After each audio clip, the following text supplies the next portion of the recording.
பார்க்குற எல்லாருக்கும் வணக்கம். எல்லோரும் எப்படி இருக்கீங்க? நல்லா இருக்கீங்களா? இன்றைக்கும் நம்ம சேனலை பார்த்தீங்கன்னா ரோமன் ரெயின்ஸை பற்றி ஒரு பிக் அப்டேட் தலைவனே கொடுத்துருக்கிறாரு. நம்ம அதை பற்றி ஒரு மிகப்பெரிய நியூஸாக பார்க்க போகிறோம். அதுக்கப்புறமா ப்ராக் லெஸ்னர் வந்து ஹால் ஆஃப் ஃபேம் ஆக போகிறாரு அப்படிங்கிற மாதிரிலாம் நம்ம நினச்சிக்கிட்டு இருக்கோம்.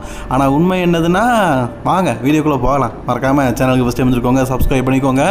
பெல் ஐக்கான கிளிக் பண்ண மூலிமா தினமும் ப்ரோ ரெஸ்லிங் செய்யலை தாய்மொழி தமிழில் தெரிஞ்சுக்கோங்க.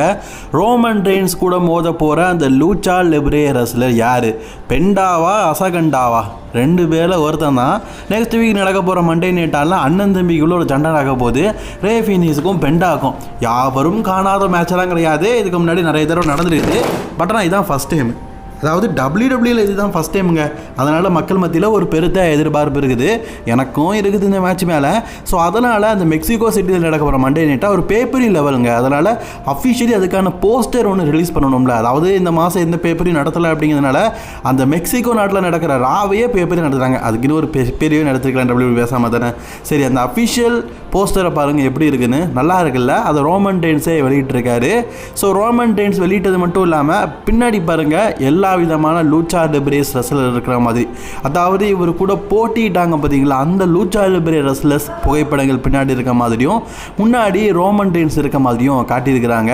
இதில் கண்டிப்பாக ரெண்டு பேர் தான் மோத போகிறாங்க. ஒன்று ரே ஃபீனிக்ஸ் இல்லாட்டா பெண்டா. அது அஃபிஷியல் ஆகிட்டு. பட் இருந்தாலும் அவங்க எல்லாருமே லூச்சா லிப்ரே ரெஸ்லரில், அதனால் அவங்களுடைய புகைப்படங்களை பின்னாடி போட்டு ரோமன் ரெயின்ஸ் இருக்கிற மாதிரி அஃபிஷியல் ஸ்டில்ல நம்ம ரோமன் அண்ணனே ரிலீஸ் பண்ணியிருக்காரு. ட்ரை அவுட்டோடைய அஃபிஷியல் போஸ்டர் ரிலீஸ் பண்ணியிருக்காங்க பார்த்தீங்களா, அக்டோபர் 16, 17. அதுவும் எங்கே நடக்குது தெரியுமா? வேறு எங்கே? ஹவாயில் தான். சரி, இப்போ அஃபிஷியல் அந்த போஸ்டரில் நீங்கள் கவனிச்சது என்னது? ராக்கு, ஜிம்மி அண்ட் விசோஸ், ரோமன் ரெயின்ஸு. ஃபஸ்ட்டு இந்த ட்ரை அவுட்னா என்னென்னு கேட்டிங்கன்னா, ட்ரை பண்ணு, அவுட் ஆனால் போ, அவ்வளோதான். அதான் ட்ரை அவுட்.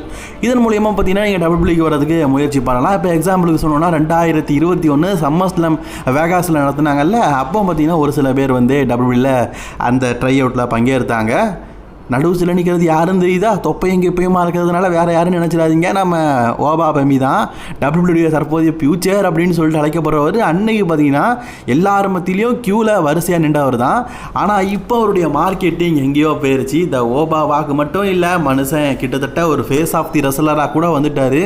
அந்த அளவுக்கு ஒரு மவுஸான ஒரு ரெஸ்லராக பார்த்தீங்கன்னா இப்போதைக்கு ஓபா ஃபெமி மாறிட்டார்.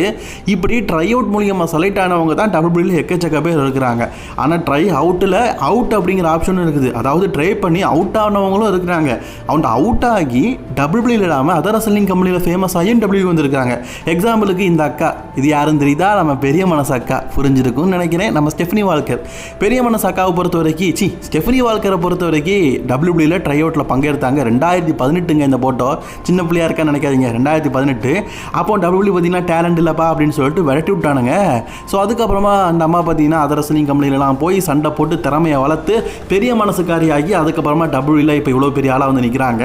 அதுதான் ட்ரை அவுட்டு. ட்ரை பண்ணு, அவுட் ஆனால் திருப்பி டபிள்யூவில் வர்றதுக்கு முயற்சி பண்ணு, அவ்வளோதான். இந்த ட்ரை அவுட்டை பார்த்தீங்கன்னா டபிள்யூ வந்து ஹவாயில் நடத்துகிறாங்க. ஸோ அங்கே இருக்கிறவங்க, பக்கத்தில் இருக்கிறவங்க, டபிள்யூக்கு வரணும் முயற்சி பண்ணுறவங்க ட்ரைனிங் எடுத்து வெற்றி பெற்றால் டபிள்யூக்கு வர்றதுக்கு ட்ரை பண்ணலாம். இந்த ட்ரை அவுட்டோடைய அஃபிஷியல் போஸ்டரில் ராக்கை மென்ஷன் பண்ணியிருக்கிறாங்க. ராக்கை மட்டும் இல்லைங்க, இந்த ஹவாயில் நம்ம ரோமனு, ஜிம்மி, ஜேஇ இவங்கெல்லாம் சேர்த்து பிளட் லைனாகவே அஃபிஷியலாக அனௌன்ஸ்மெண்ட் பண்ணியிருக்கிறாங்க. ஏன் இந்த மாதிரி போஸ்டர் ரிலீஸ் பண்ணியிருக்காங்கன்னு தெரியல. மேபி இவங்க வந்து வரதுக்கு வாய்ப்பு இருக்குது அப்படின்னு நினைக்கிறேன். ஏன்னா பொதுவாகவே ஒரு போஸ்டர் போடுறாங்க அப்படின்னா அதில் இருக்கிறவங்க இருப்பாங்களா, ஜிம்மி ஜே ஓகே, ஆனால் ரோமன் ராக் இவங்க ரெண்டு பேரும் இருப்பாங்களா அப்படின்னு தெரில. சரி, எப்போமாவது ஒருக்கா மழை பெய்யும், அந்த மாதிரி ரோமன் ரெயின்ஸும் வருவார் அப்படின்னு நம்ம வச்சுக்கலாம். ஆனால் ராக்கு வரணுமே, இது ஆலங்கட்டு மலையாச்சே, எப்போ வரும் எப்படி வரும்னு தெரியாத. ராக்கோடைய ஃபோட்டோவையும் டபிள்யூ பார்த்தீங்கன்னா ட்ரை அவுட்டில் அஃபிஷியலி அனௌன்ஸ்மெண்ட் பண்ணியிருக்கிறாங்க. இதை வைத்து பார்க்கும்போது ராக் வரதற்கும் வாய்ப்புகள் இருக்குது. பட் ஆனால் இது வந்து நான் போஸ்டரை வச்சு தான் சொல்லிக்கிட்டு இருக்கேன். அஃபிஷியலாக நமக்கு ஒரு நியூஸ் எதுவுமே கிடைக்கல. ராக்கு வந்தால் நல்லா தான் இருக்கும். சரி, வெயிட் பண்ணி பார்ப்போம். இந்த 2026 ட்ரை அவுட்டில் ஹவாயை சேர்ந்து எத்தனை பேர் வந்து செலக்ட் ஆக போகிறாங்கன்னு தெரில. அவங்க 2030 காலத்தில் டபிள்யூ ஆட்டி படைக்கவும் செய்யலாம். இப்போ டபிள்யூபிள்யூவில் ஒரு ஆக்டிவான பிளேயர் யார் தெரியுமா? ரே ஃபீனிக்ஸ் தான். ரே ஃபீனிக்ஸ்னு சொல்லக்கூடாது, ரே ஃபீனிக்ஸ். ஏன்னா அந்த அளவுக்கு பார்த்தீங்கன்னா மனுஷன் இப்போ உச்சத்தில் இருக்கிறாரு. ஸ்மாக்டவுன், NXT, AAAன்னு சொல்லிட்டு எல்லாத்தையும் ஆல்ரவுண்டர். இப்போ ரோமனை எதிர்த்து மோதுறதுக்காக ஃபைனல் கண்டர் ஆகிடுக்கார்ல. அது மட்டும் இல்லாமல் இவர் இந்த க்ரூசர்வெயிட் சாம்பியன்ஷிப் வின் பண்ணி வெறும் 1.5 மாதம் தாச்சு. இந்த 1.5 மாதத்தில் ராவில் டிஃபன் பண்ணிக்காரு, ஸ்மாக்டவுனில் டிஃபன் பண்ணிக்காரு, NXTல டிஃபன் பண்ணிக்காரு, AAAல டிஃபன் பண்ணியிருக்காரு. இப்படி டோட்டலாக பார்த்தீங்கன்னா 20 தடவை டிஃபன் பண்ணிட்டாரு. எம்மாடி ஆத்தா, பெரிய விஷயம்ல. ஸோ ஒரு நல்ல டிஃபெண்டிங் சாம்பியன் மட்டும் இல்லாமல் கடந்த வாரத்தில் NXT போயிருக்காரு, அப்புறம் AAA போயிருக்காரு, அதுக்கப்புறமா பார்த்தீங்கன்னா ராக்கு வந்துருக்கிறாரு. இந்த வாரம் நடக்கப்புறம் ஸ்மாக்டவுனுக்கு வருவார். அதே மாதிரி பார்த்தீங்கன்னா அவர் வந்து நடந்து முடிஞ்ச NXTக்கும் போய் சண்டை போட்டிருக்காரு தன்னுடைய க்ரூசர்வெயிட் சாம்பியன்ஷிப்பை டிஃபெண்ட் பண்ணி. இப்படி ஸ்மாக்டவுன், NXT, AAAன்னு சொல்லிட்டு எல்லா ரெஸ்லிங் கம்பெனிக்கும் போயிட்டு ஒரு பிஸியான ஒரு நபராக பார்த்தீங்கன்னா இப்போ இவர் இருக்கிறாரு. உண்மையிலேயே ஒரு காலத்தில் ரே ஃபினிக்ஸுக்கு WWE பார்த்தீங்கன்னா ஸ்பாட்டே கொடுக்கல. பெண்டா வந்ததுக்கப்புறமா ரே ஃபினிக்ஸ் அந்த அளவுக்கு கவனிக்கல. ஆனால் இப்போ ரே ஃபினிக்ஸையும் கொஞ்சம் கவனிக்கிற மாதிரி எனக்கு தெரியுது. மனுஷன் WWEல எந்த விதமான டைட்டில் வின் பண்ணாட்டாலும் AAAயோடைய க்ரூசர்வெயிட் சாம்பியன்ஷிப்பை வச்சுக்கிட்டு மாஸ் காட்டிட்டு இருக்காருங்க. ப்ராக் லெஸ்னர் இந்த வருஷம் ஹால் ஆஃப் ஃபேமர் ஆவார் அப்படிங்கிற மாதிரிலாம் நம்ம செய்தியாக சொல்லியிருந்தோம். பட் ஆனால் அது இப்போ நடக்கிறதுக்கு வாய்ப்புகள் ரொம்ப ரொம்ப கம்மி அப்படிங்கிற செய்தி கிடச்சிருக்குது. ஏன்ப்பா, எதனால் அப்படின்னு கேட்டிங்கன்னா, ப்ராக் லெஸ்னர் வந்து பொதுவாகவே பார்த்தீங்கன்னா இப்போ WWEக்கு வராருன்னா எதுக்காக? அன்பான ஃபேன்ஸை பார்க்கறதுக்காக? அதுக்கெல்லாம் கிடையாது, காசுக்காக தான். தலைவன் காசு கொடுத்தா கண்டிப்பாக வருவார். பொதுவாகவே ஹால் ஆஃப் ஃபேம் நிகழ்ச்சி நடக்கும்போது உங்களுக்கு 1 கோடி ரூபா தாரேன், அந்த ஹால் ஆஃப் ஃபேமில் நீங்கள் விருது வாங்கிட்டு போங்கலாம், அப்படிலாம் இல்லை. உங்களுக்கு விருது தரேன், நீங்கள் வாங்க அப்படிங்கிற மாதிரி தான் சொல்லுவாங்க. மேக்ஸிமம் உங்கள்கிட்ட கேட்பாங்க, நாங்கள் உங்களை ஹால் ஆஃப் ஃபேம் ஆக்குங்க, வருவீங்களான்னு. பட்டிஸ்டா மாதிரி ஒரு சில பேர் தான் பார்த்தீங்கன்னா ஹால் ஆஃப் ஃபேம் வேண்டாம், நான் வரமாட்டேன் அப்படின்னு சொல்லிட்டு தாரேன்னு சொல்லிட்டு வாங்கிட்டு 2வது வேண்டான்னு சொல்லுவார். அந்த மாதிரி இல்லாமல் பார்த்தீங்கன்னா ப்ராக் லெஸ்னர் வந்து WWEல பார்த்தீங்கன்னா ஹால் ஆஃப் ஃபேம் விருது கொடுக்கும்போது வாங்க வருவார்லாம் கேட்டிங்கன்னா டவுட்டு தான். அது மட்டும் இல்லாமல் WWEயும் பார்த்தீங்கன்னா ஒரு ஹால் ஆஃப் ஃபேம் ஆக்கிறதுக்கு இன்ட்ரெஸ்ட் இல்லையா. சவுதி அரேபியாவில் இந்த வருஷம் ரெசல்மேனியா நடத்ததுனால அதில் லாஸ்ட் ஒன் டைம் அவர் ரிட்டையர்மெண்ட் ஆனாலும் லாஸ்ட் ஒன் டைம் மேட்ச்னு சொல்லிட்டு அவருக்கு ஒரு மேட்சை வைக்கலாம் அப்படின்னு சொல்லிட்டு ட்ரை பண்ணுறாங்க. ப்ராக் லெஸ்னருக்கு எவ்வளோ வேணாலும் சம்பளம் கொடுப்போம், நான் கண்டிப்பாக அவரை சண்டை போட வைக்கலாம் அப்படின்னு தான் ட்ரை பண்ணுறாங்க. அதே மாதிரி WWEல இதுக்கு முன்னாடி உள்ள ரெஸ்லர்ஸையே இன்னும் அவங்க ஹால் ஆஃப் ஃபேம் ஆக்கலை, லெஜெண்டரி ரெஸ்லர்ஸே. அதனால் இவரை ஆக்குறது ரொம்ப டவுட்டு அப்படிங்கிற மாதிரி தான் சொல்லப்பட்டிருக்குது. எடுத்துக்காட்டு சொல்லுவோமா, அந்த ஏகாவை பொறுத்த வரைக்கும் நம்ம பிரேவைட்டை சொல்லலாம். பிரேவைட் இறந்து போயிட்டார். அவர் இறந்து போனது 2023, 2024 ஹால் ஆஃப் ஃபேம் ஆகியிருக்கலாம், 5 ஆக்கியிருக்கலாம், 6 ஆக்கியிருக்கலாம். ஆனால் அவரை ஆக்கவே இல்லை. பிகாஸ் WWEக்கு வந்து ஒரு தேவை இல்லை. அவர் இறந்துட்டார், ஓகே, அவர் வச்சு எந்த பர்மிஷனும் இல்லை. அவர் இறந்த அன்றைக்கே ஹால் ஆஃப் ஃபேம் ஆக்கியிருக்கலாம். பட் ஆனால் அவருடைய ஃபேமிலியில் சேர்ந்து அவங்க அப்பாவையும் சித்தப்பாவையும் ஹால் ஆஃப் ஃபேம் ஆக்கி பிரேவைட்டுக்கு ட்ரிபியூட் கொடுத்துருப்பாங்க. இப்போ ஒயிட் 6 WWE பார்த்தீங்கன்னா எதுக்கு வச்சுக்கிட்டோன்னு தெரியாமல் ரிலீஸ் பண்ணிட்டாங்க. அதில் ஏரிக் ரோவன்லாம் இருக்கிறாரு, அவருடைய தம்பி போடாரஸெல்லாம் இருந்தார். ஆனால் WWEல அவங்க தேவையில்லை, எந்த விதமான யூஸும் இல்லை அப்படிங்கிறனால WWE ரிலீஸ் பண்ணிட்டாங்க. இதுக்கப்புறமா இந்த டீம் WWEக்கு வரப்போகிறது கிடையாது, அவ்வளோதான், சரிங்களா. அதே மாதிரி நம்ம ஜான்சனா வந்து WWEல நீண்ட நாள் இருப்பார். அவர் WWEயோட சொத்து. இப்போவே ஹால் ஆஃப் ஃபேம் ஆக்க வேண்டாம். ஏன்னா ஜான்சனாவையும் அவங்க வந்து ஹோல்ட் பண்ணி தான் வச்சுக்கிறாங்க. லாஸ்ட் மேட்ச்னு சொல்லிட்டு போனாலும் அவர் காசு கொடுத்தா சண்டை போட வருவார், கரெக்டு தானே. 50 கோடி ரூபா தரேன் அப்படின்னா எவனாலும் சண்டை போட வரதான் செய்வோம். அந்த மாதிரி ஜான்சனையும் அவங்க ஹோல்ட் பண்ணி தான் வச்சுருக்காங்க. அதனால் அவசரமாக இவர் ஹால் ஆஃப் ஃபேம் ஆக்காண்டா அப்படிங்கிற லிஸ்ட்டில் வச்சுருக்காங்க. ஏன்னா அவர் 2030 வரைக்கும் WWEல இருப்பார், சரிங்களா. அதே மாதிரி AJ ஸ்டைலை பொறுத்த வரைக்கும் அவரோட ஃபினிஷிங் WWEக்கும் அவருக்குமான தொடர்பு முடிஞ்சிருச்சு.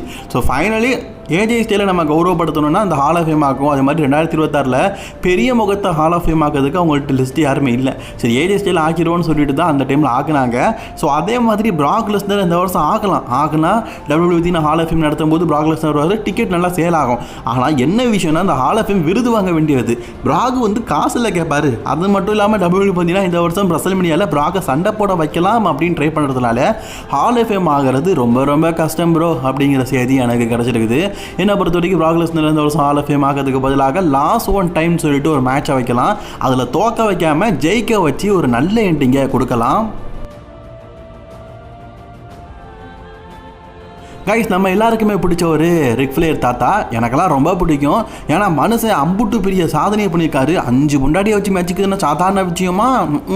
நம்ம தாத்தா பார்த்தீங்கன்னா சமீபத்தில் வந்து 77 வயசு ஆயிடுச்சுங்க. தாத்தா வந்து சமீபத்தில் டேட்டிங்லாம் போயிட்டு இருக்காரு. பொண்ணுங்க கூடலாம் போவார். நல்ல தாத்தாங்க. ஒரு நாளைக்கு ஒரு பொண்ணு தான், சரிங்களா. அந்தளவுக்கு ஒரு சூப்பரான தாத்தா. அந்த தாத்தா பார்த்தீங்கன்னா இப்போ வந்து 6வது கல்யாணம் பண்ணலாம் அப்படின்னு சொல்லி ட்ரை பண்ணார்.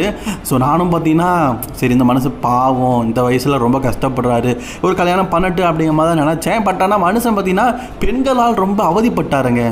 ஏன்னா கல்யாணம் பண்ணுறாரு, 2 வருஷத்தில் டிவோர்ஸ் அவரே பண்ணிடுவார். ஏன்னா அடுத்த பொண்ணு வேணும்ல, அதான காரணமாக.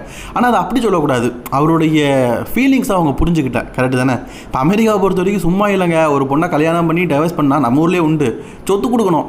ரெட் ஃப்ளேரும் கொடுத்து கரைஞ்சி போயிட்டார். இதுக்கப்புறமா கொடுக்கணுன்னா கோமணமும் வெங்கல துணியும் தான் இருக்குது, அதை கொடுக்க முடியாதுல்ல. அதனால் அஃபிஷியலி சொல்லிட்டாரு, எனக்கு 6வது கல்யாணம்லாம் வேண்டாம், அதெல்லாம் வச்சு என்னால் முடியாது அப்படின்னு. தாத்தா இப்போ தான் அவங்களுக்கு தெரியுது முடியாதுன்னு. ஆனால் முடியாதுன்னு அந்த முடியாது இல்லை, கேர்ள் ஃப்ரெண்டு கூடலாம் சுற்றுவார். கேர்ள் ஃப்ரெண்டெல்லாம் இருக்குது, எப்படி இருக்குது பொண்ணு பார்க்கறதுக்கு. பொண்ணுக்கு கல்யாணம் பண்ணி வைக்கல, ஆனால் பொண்ணுங்க கூட சுற்றிட்டு இருக்காரு. சரி, நம்ம ரெட் ஃப்ளேர் தாத்தா பார்த்தீங்கன்னா இப்போ கல்யாணம் பண்ண மாட்டேன்னு சொல்லிட்டாரு. சரி, தாத்தா இளம் வயசு, இந்த வயசில் பார்த்தீங்கன்னா துணை இல்லாமல் வாழ்கிறது ரொம்ப கஷ்ட விஷயந்தான். பட் இருந்தாலும் தாத்தா பார்த்தீங்கன்னா தனியாக வாழ்கிறது அவருடைய நன்மைக்கு நல்லதுன்னு சொல்கிறாரு. சரி, ஓகே. இப்போ இன்னொரு செய்தி என்னென்னா, ஷார்ல ஃப்ளேர் ஒருத்தவங்களோட டேட்டிங் போயிட்டு இருக்காங்களா, அது யார் அப்படின்னு சொல்ல போகிறாங்க. யார் இந்த கொடுத்து வச்சவன்னு தெரில. ஷார்ல ஃப்ளேரும் பாட்டி தாங்க, எனக்கு பாட்டி முறை தான், அவங்களுக்கும் வயசு ஆயிடுச்சு. ஸோ இப்போ நம்ம ஷார்ல ஃப்ளேரை பொறுத்த வரைக்கும் அவங்களுக்கும் ஒரு துணை அப்படிங்கிறது தேவை. வயசாகிட்டே இருக்குதுல்ல, அவங்களுக்கு கொஞ்சம்லாம் இல்லைங்க, வெறும் 3 தடவை தான் கல்யாணம் ஆயிடுச்சு. மொதல் புருஷன், 2வது புருஷன், 3வது புருஷன். இதில் என்ன விஷயம்னா, 3 புருஷன் கூடயும் 6 மாதம் கூட நம்ம ஒழுங்காக வாழலை, வாழா வெட்டி ஆயிடுச்சு. கேட்டால் வேணாம் அப்படின்னு சொல்லிட்டு பிரிஞ்சிடுச்சு. இதுக்கு எதுக்கு கல்யாணம் பண்ணணும்? அதாவது புலிக்கு பிறந்தது பூனை ஆகும், அதே மாதிரி ரெட் பிளேக்கு பிறந்தது எப்படி இருக்கும்? ரெட் பிளே பாயால் தானே இருக்கும். இது பிளே கேர்ள். இது கல்யாணம் பண்ணாமல் இருக்கலாம் அப்படின்னு நீங்கள் கேட்கலாம். நாடு தப்பாக பேசும்ல, அதனால் கல்யாணம் பண்ணிட்டு ஒன்று, கல்யாணம் பண்ணாமல் ஒன்று அப்படிங்கிற மாதிரி லிஸ்ட்டில் இருக்கிறாங்க. ஆக்சுவலி நம்ம ஷார்ல ஃப்ளேர் ஆல்பர்ட் ரியோலாம் லவ் பண்ணாங்க, டேட்டிங் பண்ணாங்க, அதுக்கப்புறம் பிரிஞ்சுட்டாங்க அப்படிங்கிற கதையெல்லாம் இருக்குது. சரிங்களா? சரி, இப்போ நம்ம ஷார்ல ஃப்ளேர் எங்கள் அப்பா கல்யாணம் பண்ணி என்ன 6 தடவை கல்யாணம் பண்ணிட்டான் அப்படிங்கிற படைக்காட்டா என்ன, நான் படைப்பேன் அப்படிங்கிற லிஸ்ட்டில் நம்ம ஷார்ல ஃப்ளேர் இருக்கிறாங்க. வாவ், இந்த ஸ்பிரிட்டு தான் தேவை, இந்த ஸ்பிரிட்டு தான் தேவை. இந்த மாதிரி நீங்கள்லாம் கண்டிப்பாக இருக்காதீங்க. சரிங்களா? இருந்தீங்க ஊரெல்லாம் உங்களை சேர்ந்து தூன்னு துப்பிடும். சரி, இந்த குடும்பத்தை பற்றி என்ன நினைக்கிறீங்க அப்படிங்கிறத மறக்காமல் கமெண்ட் பண்ணுங்க. ஷார்ல ஃப்ளேர் அக்கா கல்யாணத்துக்கு நம்ம கண்டிப்பாக ஒரு ரீல்ஸ் போட்டு கொண்டாடுவோம்.